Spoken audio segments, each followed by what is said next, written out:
காஷ்மீருக்கு போகாமல் பீகாரில் சென்று தேர்தல் பரப்புரை செய்வது ஏன் என விசிக தலைவர் திருமாவளவன் கேள்வி எழுப்பியுள்ளார்.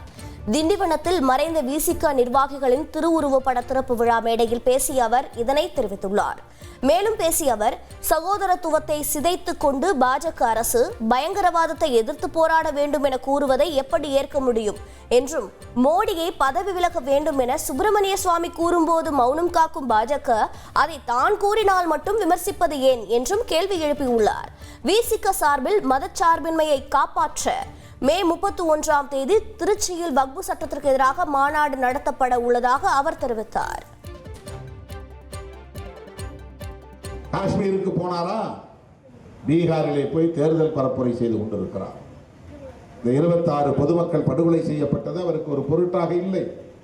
வயிறு எரியாதா? எண்ணி பார்க்க வேண்டும். உள்துறை அமைச்சர் அமித்ஷா போனால் போதுமா? பிரதமர் போனால் குடிமூழ்கி போய்விடுமா? ஒரு நாள் தேர்தல் பரப்புரையை தள்ளி வைத்தால் என்ன?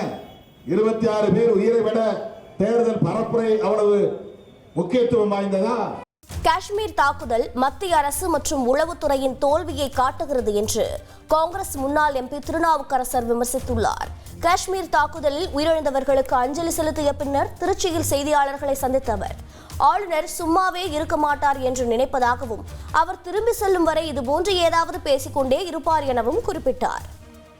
இது எல்லாம் ஸ்மெல் பண்ணாமல் உரிய நடவடிக்கை எடுக்காமல் இருந்திருந்தாலும் இது முற்றிலுமாக இது மத்திய அரசினுடைய உள்துறையினுடைய அல்லது இராணுவத்தில் இருக்கக்கூடிய இன்டெலிஜென்ஸ் பகுதியினுடைய தோல்வி என்று தான் சொல்ல வேண்டும். அதற்கு சம்பந்தப்பட்டவர்கள் அதற்கு பொறுப்பேற்று தார்மீகமாக அவர்கள் பதவி விலக வேண்டும் என்று கேட்பதிலே தவறு ஒன்றும் கிடையாது. அவர் சும்மாவே இருக்க மாட்டார் நினைக்கிறேன்.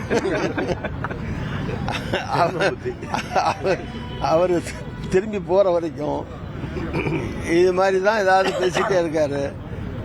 எந்த போலீஸ்காரரு எந்த வைஸ் சான்சலரை போய் எங்க மிரட்டுறாரு? அதுக்கு ஏதாவது அவர் ப்ரூஃபோட ஏதாவது நிரூபிக்க முடியுமா அவரால்? உங்கள் தந்தி ஒன் தொலைக்காட்சியில் கர்ணன் தினமும் மாலை 5 மணிக்கு காண தவறாதீர்கள்.